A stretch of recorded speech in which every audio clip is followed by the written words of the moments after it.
등교를 하거나 하교를 하면서 어떤 횡단보도에 학생들이 유난히 많이 있었던 경험이 있었을 겁니다. 등하교 시간대에 어디서 혼잡이 발생하는지 시각화하기 위해 학생들이 직접 자신이 다니는 학교 주변의 도로 CCTV와 보행량 데이터를 분석해 학교 주변의 보행 흐름을 시각화했습니다. AI가 찾아낸 패턴을 보면 1교시와 2교시 직전에 특정 횡단보도에 보행 밀집이 급격히 높아지는 것을 확인할 수 있었습니다. 이 분석 결과를 토대로 구청에 건의해서 해당 구간의 보행 신호를 5초 연장하는 시범 정책을 도입하게 되었습니다. 이처럼 데이터를 시각화해 정책으로 연결할 수도 있습니다. 데이터는 시민의 목소리를 가장 설득력 있게 전달하는 언어이기 때문입니다. 이번 시간에는 생성형 AI를 활용한 효율적인 시각화 자료 생성에 대해 살펴보겠습니다. 먼저 생성형 AI를 활용해 분석 목적에 맞는 그래프를 설계 및 수정해보고 비효율적, 효율적 시각화 지시 비교를 통해 프롬프트 구체화의 중요성을 확인해 보도록 하겠습니다. 또한 GPT가 데이터 구조를 인식하고 분석 방향을 제안하는 협업형 시각화 과정에 대해서도 살펴보겠습니다. 이번 차시에서는 강원도 평창군 관광객 데이터를 챗GPT를 이용해 분석해 보겠습니다. data.go.kr에 접속하셔서 강원도 평창군 관광객 데이터를 검색하시면 됩니다. 검색을 하시면은 화면에 보이는 데이터를 찾으실 수 있는데요. CSV 파일을 다운받아서 분석을 위한 데이터를 준비하여 주십시오. 먼저 파일을 업로드 하겠습니다. 새 채팅창에 맨 왼쪽 플러스 버튼을 누르고 사진 및 파일 추가 버튼을 누르신 후 공공 데이터 포털에서 다운받은 파일을 첨부 파일로 올려주시면 됩니다. 이때 폰트도 같이 업로드하면 그래프 내에 한글 깨짐을 방지할 수 있습니다. 이제 본격적으로 데이터 탐색 단계를 시작해 보겠습니다. 데이터 분석의 첫 단계는 데이터를 바로 다루기 전에 그 구조를 확인하고 변수들이 어떤 형태로 구성되어 있는지 파악하는 것입니다. 파일을 업로드 하시기 전에 다운받으신 CSV 파일을 먼저 열어서 어떤 변수들이 있는지, 그리고 그 변수들이 어떤 값으로 입력이 되어 있는지 확인하시는 것이 좋습니다. 그럼 파일을 업로드 해보실 건데요. 화면처럼 챗GPT에 데이터와 폰트 파일을 업로드한 뒤 화면과 같이 입력해 보겠습니다. 데이터의 구조를 보여주세요. 그리고 모든 맵플롯립 그래프에 첨부한 노토산 CJK-KR로 설정해 주세요. 이 프롬프트를 입력하면 챗GPT가 업로드된 데이터를 자동으로 인식하고 데이터의 행과 열, 변수의 이름, 그리고 각 변수의 자료형을 표로 보여줍니다. 또한 이후에 그릴 그래프에 한글 폰트가 깨지지 않도록 노토산 CJK-KR 폰트를 미리 지정해 두는 과정이기도 합니다. 다른 데이터를 분석하기 위해서 새 채팅창에서 분석하는 경우에는 폰트를 다시 업로드하고 설정해야 그래프에서 한글 폰트가 깨지지 않습니다. 지금 화면은 우리가 업로드한 평창군 관광객 데이터의 구조를 챗GPT가 분석한 결과입니다. 먼저 행은 630개, 열은 17개로 이루어져 있고 인코딩은 EUC KR 형식입니다. 또한 맵플롯립의 기본 폰트는 노토산 CJK-KR로 설정되어 있어 앞으로 그릴 모든 그래프의 한글이 깨지지 않도록 준비가 완료된 상태입니다. 오른쪽에는 데이터의 일부 예시가 보이는데요. 관광지 이름, 유료, 무료 구분, 내국인, 외국인 관광객 수, 연도 등 변수로 구성이 되어 있습니다. 아래에 변수 목록을 보시면 각 변수의 자료형도 함께 표시가 되어 있죠. 이 정보를 통해 어떤 변수가 범주형인지, 어떤 변수가 수치형인지를 쉽게 파악할 수 있습니다. 이제 이 데이터를 바탕으로 특정 관광지의 연도별 방문자 추세 또는 유료, 무료 관광지 간의 방문자 수 비교와 같은 시각화를 수행할 수 있습니다. 즉, 지금 단계는 본격적인 분석에 앞서 데이터의 구조를 이해하고 방향을 잡는 과정입니다. 이제 데이터를 불러왔으니 본격적으로 분석 주제와 방향을 설계하는 단계로 넘어가겠습니다. 지금 보이는 프롬프트는 단순히 무엇을 분석해줘 라고 요청하는 수준을 넘어서 챗GPT가 스스로 인사이트를 제안하고 부족한 정보를 나에게 되묻도록 설계한 프롬프트입니다. 프롬프트는 업로드한 평창군 관광객 데이터를 바탕으로 의미 있는 데이터 분석 주제나 시각화 아이디어를 제안해달라고 하고 있습니다.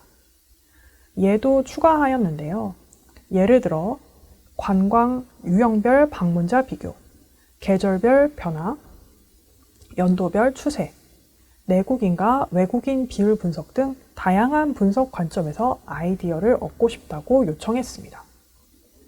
또한 분석을 구체적으로 진행하기 전에 명확하게 알아야 할 점이 있다면, 예를 들어 분석 목적, 비교 기준, 변수 선택 등이 있다면 질문을 하도록 요청하고 있습니다.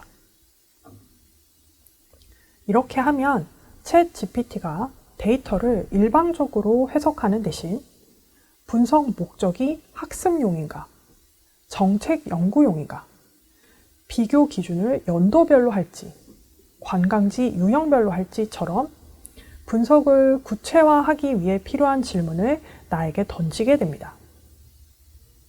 질문을 던지는 프롬프트를 추가하지 않는다고 해서 분석이 되지 않는 것은 아닙니다.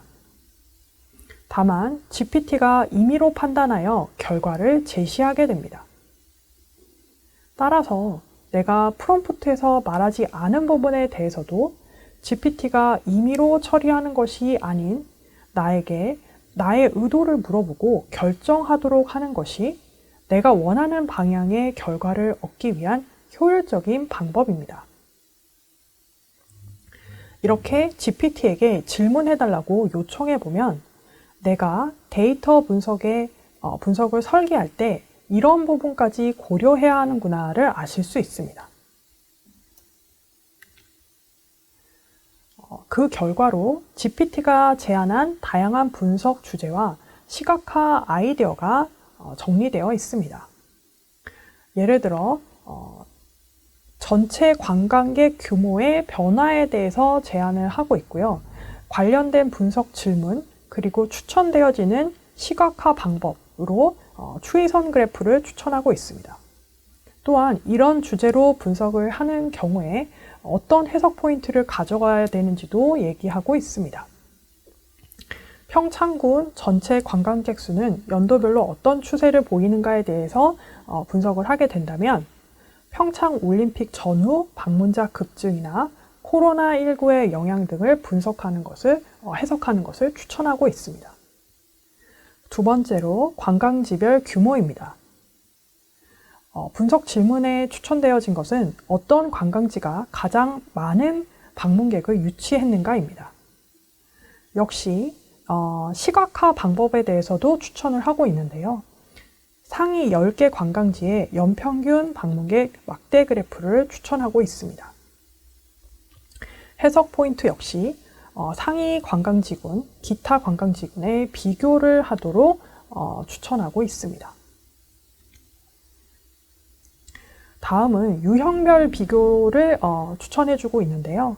무료, 유료 관광지 비교, 내국인과 외국인의 관광객 비교, 그 다음에 시계열, 그 다음에 계절적 분석에서는 계절별 관광객의 변동해서 봄, 여름, 가을, 겨울 중에 언제 관광객이 가장 많은가 특정 관광지의 계절성에 대해서는 대관령 양떼목장이나 삼양목장 등 자연형 관광지는 계절적 패턴이 두드러지는가 등 다양한 주제를 추천해주고 있고요. 특정 사건에 대한 분석으로는 평창 동계올림픽과 코로나19의 영향을 추천해주고 있습니다. 단순한 그래프 제시가 아니라 연구 중심의 체계적인 아이디어를 제시하였습니다. 이런 제시된 주제 중에서도 관심 분야가 있다면 그걸 선택해서 구체적인 분석으로 들어가면 됩니다. 반대로 관심 있는 주제가 없다면 다른 관점에서 제안해줘 라고 프롬프트를 입력하면 전혀 다른 아이디어를 제공해주게 되고 아이디어와 함께 지금처럼 분석의 어떤 주제와 관련된 질문, 시각화를 위한 어떤 차트의 추천, 그 다음에 결과를 어떻게 해석할 것인지에 대한 해석 포인트도 함께 제공해주게 됩니다.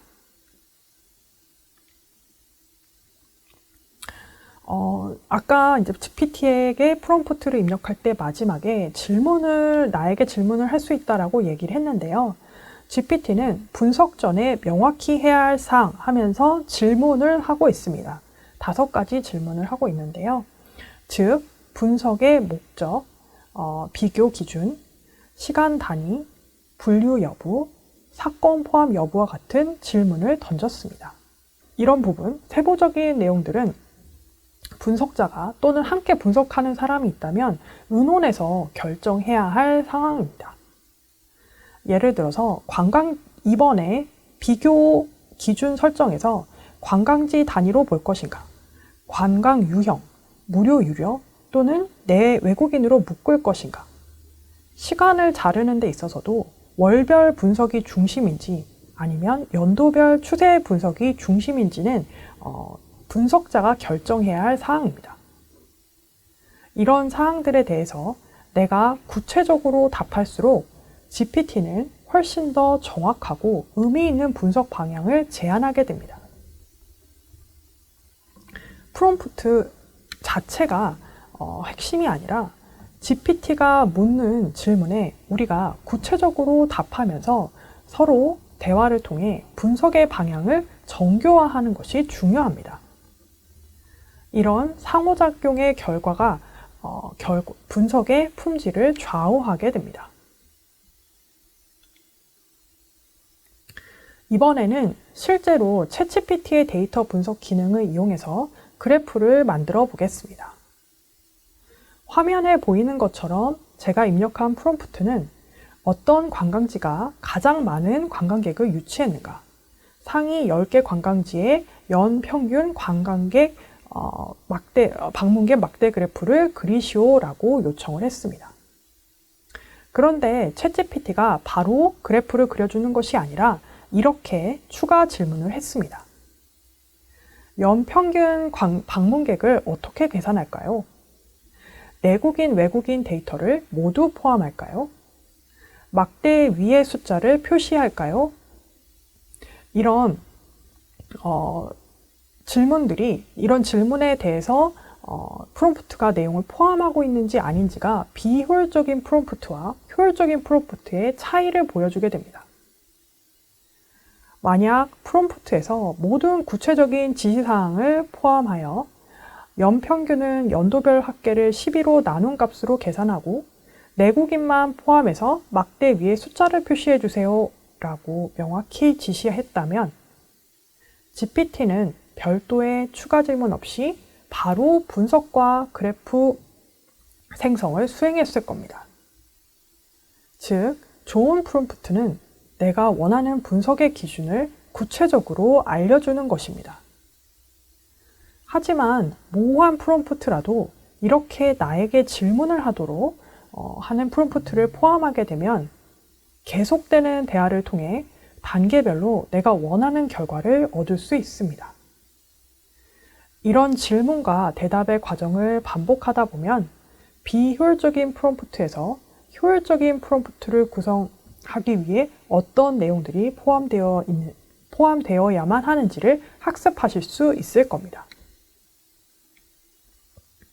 화면 왼쪽은 챗GPT가 프롬프트로 생성한 그래프입니다. 오른쪽의 코드는 같은 그래프를 파이썬으로 직접 작성했을 때 필요한 코드입니다. 코드를 보면 데이터의 정의, 그래프의 크기 설정, 색상 지정 등 모두 일일이 명령해야 합니다. 또한 변수명, 문법 오류가 생기면 그래프는 실행되지 않습니다. 반면 챗GPT에서는 상위 10개 관광지의 연평균 방문객을 막대 그래프로 그리시오 라는 문장 하나면 됩니다. 즉, 챗GPT를 활용하면 우리의 역할은 그래프를 그리는 사람이 아니라 무엇을 보여주고 싶은지 설계하는 사람으로 역할이 전환되게 됩니다. GPT가 그래프를 완성한 뒤 추가 분석 제안을 했습니다. 상위 3개 관광지에 연도별 추세선을 추가해보자 라는 제안을 GPT가 하였고, 저는 추가적인 그래프를 그려달라고 하였습니다. 이제 다음 슬라이드에서 그 제안이 실제로 어떤 그래프로 구현되었는지 확인해 보겠습니다. 이 그래프는 GPT가 제안한 추가 분석 결과입니다. GPT는 요청한 대로 데이터를 시각화하는 데 그치지 않고 이렇게 연도별 추세를 상위 3개 관광지에 집중하여 보여줍니다. 이처럼 GPT를 활용하여 탐색적 분석을 하게 되면 분석자가 생각지 못한 새로운 인사이트와 아이디어를 얻을 수 있습니다. 그래프에서는 범례가 주황색 선인 용평 리조트 숙박시설의 연평균 방문자 수를 가리고 있습니다. 또한 용평 리조트 숙박시설과 휘닉스 파크 숙박시설의 연평균 방문객 수는 2010년부터 2012년까지밖에 그려지지 않았습니다. 그래프 수정에 관한 부분은 GPT에게 범례를 그래프를 가리지 않도록 오른쪽으로 옮겨줘 라고 요청하면 옮겨주게 되고, 용평 리조트 숙박시설과 휘닉스 파크 숙박시설의 연평균 방문객 수에 관한 내용은 직접 데이터를 확인하거나 GPT에게 왜 용평 리조트 숙박시설과 휘닉스 파크 숙박시설의 연평균 방문객 수가 2010년부터 2012년까지밖에 그려지지 않았는지를 물어보면 대답을 해주게 됩니다. 이번에는 2017년 이후 자료에 관하여 관광객 수의 변화를 시각화하려고 합니다.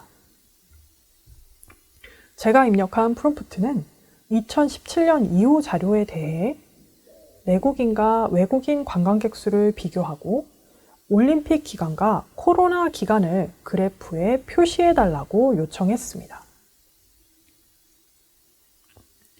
이 그래프는 GPT가 제시한 프롬프트를 바탕으로 생성한 결과입니다. 2017년 이후 데이터를 사용하여 내국인과 외국인의 월별 관광객 수를 비교하고 올림픽 기간과 코로나 기간을 음영으로 표시하도록 지시하였는데요. GPT가 이를 정확히 반영한 것을 볼 수 있습니다. 다만 여기에는 한 가지 한계가 있습니다.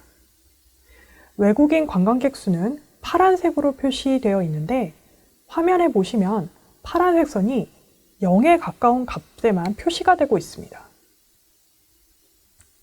내국인 관광객 수가 외국인 관광객 수보다 압도적으로 많기 때문에 외국인의 추세선이 거의 바닥에 붙어 있는 것처럼 보입니다.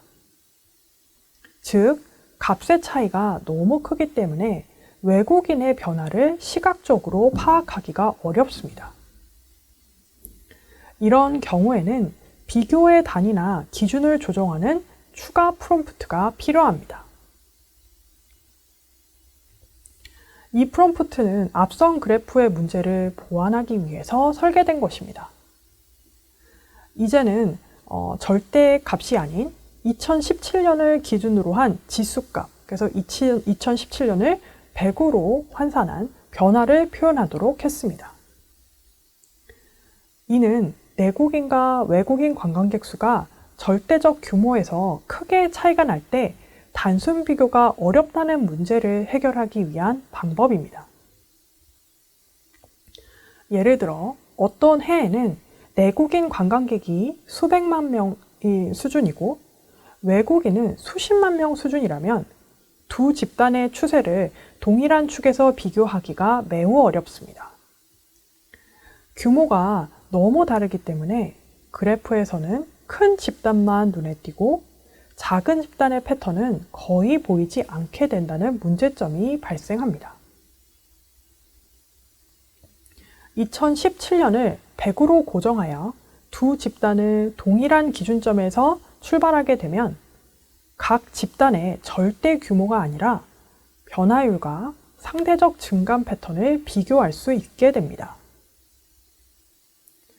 내국인은 2017년 대비 몇 퍼센트 증가했는지, 외국인은 같은 시기에 몇 퍼센트 감소했는지를 동일한 눈높이에서 판단할 수 있게 됩니다. 이 방법은 규모가 다른 두 집단을 비교할 때 매우 유용합니다. 원자료의 크기가 다르더라도 지수화된 그래프에서는 변화의 방향, 변동성, 특정 이벤트에 대한 반응 정도를 동일한 스케일에서 관찰할 수 있습니다. 여러분도 규모가 크게 차이나는 두 집단의 변동성을 비교할 때 이런 지수화하는 방법을 사용해 보시면 유용할 겁니다. 그럼 결과를 보겠습니다. 수정된 프롬프트로 만들어진 그래프에서는 절대값의 차이로 가려졌던 상대적 추세 변화가 훨씬 명확하게 드러납니다. 기존에 거의 0에 가까운 그래프로 변동성을 알기 어려웠던 외국인의 변화를 효과적으로 관찰할 수 있습니다. 또한 이런 변화를 내국인의 변화와 함께 비교해 볼 수 있습니다. 그래프를 보면 내국인은 전반적으로 일정한 등락을 보이면서 꾸준히 유지되는 반면 외국인은 2018년 평창 올림픽 시기에 급격히 증가했다가 이후 코로나19 기간 동안 거의 0에 가까운 수준으로 급감했습니다. 즉, 내국인은 안정적 방문 패턴을 유지한 반면 외국인은 국제 이벤트와 팬데믹의 영향을 크게 받은 것을 확인할 수 있습니다. 이처럼 프롬프트를 세밀하게 설계하면 GPT는 분석의 의도를 스스로 해석하고 그에 맞는 구조화된 시각화를 완성합니다. GPT와의 대화를 통해 분석의 의도와 목적을 이해시키고 분석자의 의도를 잘 드러내는 그래프를 찾아낼 수 있습니다. 이번에는 계절별 관광객 수의 변화를 살펴보기 위한 데이터를 시각화해 보겠습니다. 보시는 그래프는 2020년 이후 관광객 수를 계절별로 비교해 주세요 라는 프롬프트로 생성한 그래프입니다. 명령이 간단해서 GPT는 기본적인 선 그래프를 그렸지만 비교 기준이 모호하고 세부 조건이 빠져 있습니다.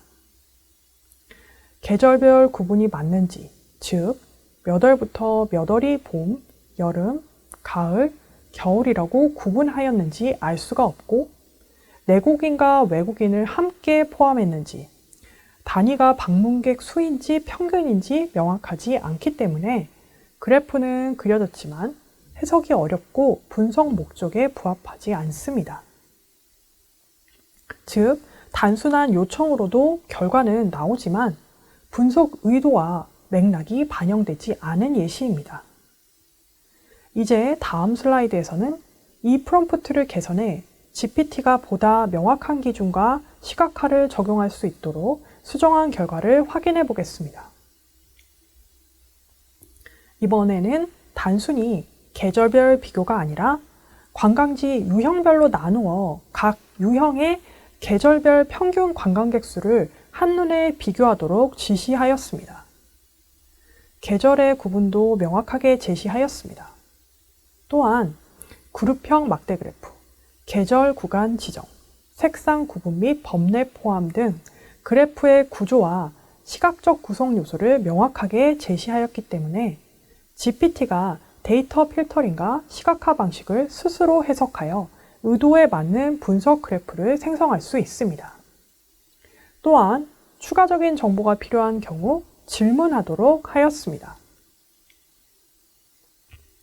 제가 관광지 유형별 계절 비교를 요청했지만 실제 데이터에는 유형열이 존재하지 않기 때문에 GPT가 이를 인식하고 사용자가 직접 유형을 매핑할 건지 아니면 임시 규칙으로 자동 분류를 할 건지를 선택하라고 안내하고 있습니다. 임시 규칙 기반 자동 분류의 예를 보게 되면 목장, 휴양림, 대관령 등이 포함되면 자연형으로, 박물관, 예술, 문화, 전시, 수련원이 포함되면 문화형으로, 스키, 리조트, 체험, 레포츠가 포함되면 레저형으로, 펜션, 호텔, 숙박이 포함되면 숙박형으로 분류하겠다고 하였습니다. 이런 업소명에 따른 관광지 유형 분류의 경우 대부분 챗GPT가 적절하게 분류하지만 추가적인 확인이 필요합니다. 따라서 자동 분류된 내용을 다운받을 수 있도록 요청하면 됩니다. 챗GPT가 분류한 파일을 다운받아서 직접 검토하는 것이 좋습니다. 별도로 파일을 내려받아 검토하는 과정은 단순한 확인 작업을 넘어 분석의 신뢰성과 재현성을 확보하기 위한 중요한 절차입니다. 특히 업소명 기반 자동 분류는 규칙이 고정된 알고리즘이 아니라 GPT가 자연어 처리 판단에 따라 이루어지기 때문에 동일한 프롬프트라도 세부 표현이나 맥락에 따라 분류 결과가 조금씩 달라질 수 있습니다. 즉, 다음에 같은 요청을 한다고 해서 동일한 업소명 기반 관광지 유형 분류를 한다는 보장이 없습니다. 세션이 완전 끝나고 새 세션에서 동일한 요청을 하면 다른 결과가 나올 수 있기 때문에 분석자가 실제로 사용한 분류 결과를 파일로 저장하고 이를 기록해 두는 것이 재현 가능한 분석을 위한 준비라고 할 수 있습니다. 또한 자동 분류된 결과를 직접 확인하면 GPT가 어떤 기준으로 분류했는지를 검토하면서 누락이나 오류를 조정할 수 있습니다. 향후 동일한 분석을 반복할 때도 같은 기준을 적용할 수 있습니다. 즉, 한 번만 맞는 분석이 아니라 누구나 동일한 절차를 따라하면 같은 결과를 도출해내는 분석을 만드는 과정이 재현성의 핵심입니다. 따라서 GPT의 결과를 그대로 사용하는 것이 아니라 결과 파일을 내려받아 검토하고 필요하면 수동으로 보완한 뒤 분석하는 것을 추천드립니다. 이 그래프는 이전의 단순한 계절별 비교보다 훨씬 풍부한 정보를 제공합니다. 우선 각 계절마다 관광지 유형별 차이를 동시에 볼 수 있기 때문에 특정 계절에 어떤 유형의 관광이 중심이 되는지를 한눈에 파악할 수 있습니다. 예를 들어 여름에는 자연형과 레저형 관광이 두드러지고 봄과 가을에는 상대적으로 균형이 맞지만 문화형과 숙박형은 전반적으로 낮은 수준을 보입니다. 즉, 단순한 계절 변화뿐 아니라 유형 간 상대적 비중과 계절적 패턴의 결합된 구조를 읽을 수 있습니다. 또한 범례를 통해 색상별 분류가 명확하게 구분되어 계절에 따른 주요 관광 형태의 흐름을 직관적으로 비교할 수 있습니다. 이전 그래프가 단일 지표의 변화만 보여줬다면 이번 그래프는 계절, 유형, 규모라는 세 가지 축을 동시에 해석할 수 있는 입체적 분석 결과를 제공합니다. 오늘은 데이터 시각화에 대해 알아보았습니다. 데이터 시각화 실습의 핵심은 무엇을 왜 비교하는지를 명확하게 정의한 뒤에 시각화에 반영하는 것입니다. GPT는 데이터 구조와 제약을 인식하고 추가 정보를 요청해서 분석 논리를 보조하는 역할을 합니다. 이때 구체적으로 지시를 하면 품질 높은 그래프와 타당한 해석을 얻을 수 있습니다. 모호한 요청은 정보 밀도가 낮은 결과를 도출하고 명확한 기준 제시는 구조화된 결과를 산출합니다.